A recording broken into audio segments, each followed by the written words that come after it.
Dear student, today our topic of discussion is narration, direct, indirect.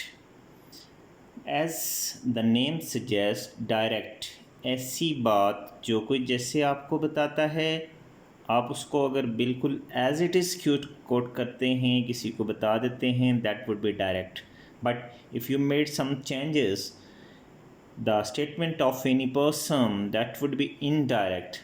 Suppose in front of you he said to me, उसने मुझे कहा he is present today, वो आज हाजिर है.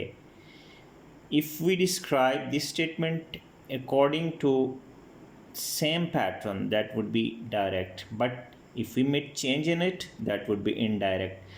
But before learning direct indirect हमें सबसे पहले ये पता होना चाहिए कि जब डायरेक्ट इनडायरेक्ट होते हैं उसमें एक स्टेटमेंट जो किसी ने बिल्कुल बयान की होती है, जो बात किसी ने बताई होती है, उसको हम इन्वर्टेड कॉमास के अंदर लिखते हैं.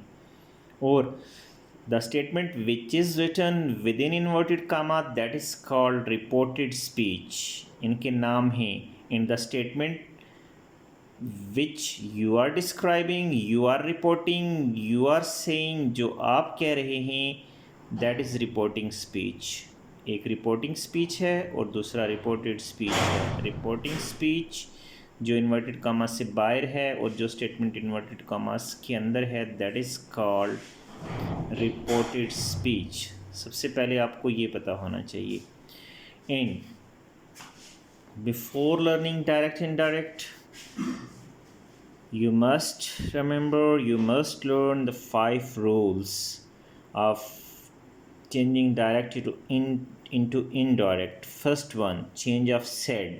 Suppose this one, आपने said को change करना होता है. The second one is omission of inverted commas and addition of that, to, if, whether.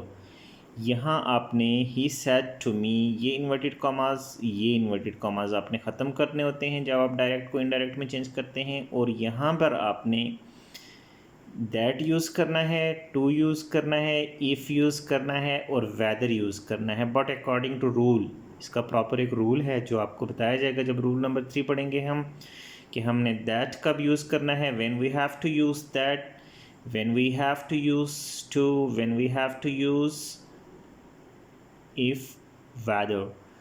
The third rule is change of pronouns. Suppose अगर यहाँ पर I है, we है, he है, she है, it है, you है, तो pronoun change जो है वो भी according to rule होगा. The fourth one is change of tenses and helping verb. Tenses भी change होंगे डायरेक्ट तो जब इनडायरेक्ट में करते हैं. Suppose अगर यहाँ is am are है, was were है, has have है, has had है, had है, will है, shall है, do, does, did, all will change according to rule. And the fifth and last rule is change of adverb. Today, this is adverb, this will also change into that day. ये भी एक proper pattern है कि adverb को change कैसे करेंगे. Again I am going to repeat. First rule is change of said. Second one is omission, ख़त्म कर देना, omission of inverted commas in addition of that, to, if, whether. The third rule is change of pronoun. Fourth rule is change of tenses and helping verb. And the fifth rule is change of adverb. Suppose देखिए यहाँ मैंने circle कर दिया है. said change होगा, पहली changing. दूसरी changing number 2 मैंने लिखा है इन्वर्टेड कॉमास चेंज होंगे और उनकी जगह पर आपने दैट यूज़ करना है, टू यूज़ करना है, इफ़ यूज़ करना है, वेदर यूज़ करना है. और एक सिचुएशन आएगी आप इन चारों में से एक भी यूज़ नहीं करेंगे. तीसरी चेंजिंग आपने आई को ही में चेंज कर दिया, that is change of pronoun. चौथी चेंजिंग आपने एम को वाज में चेंज कर दिया है, that is change of helping verb and tenses. And the fifth change today को आपने दैट में चेंज कर दिया है, that is change of adverb. तो अभी हमने क्या क्या डिस्कस किया है.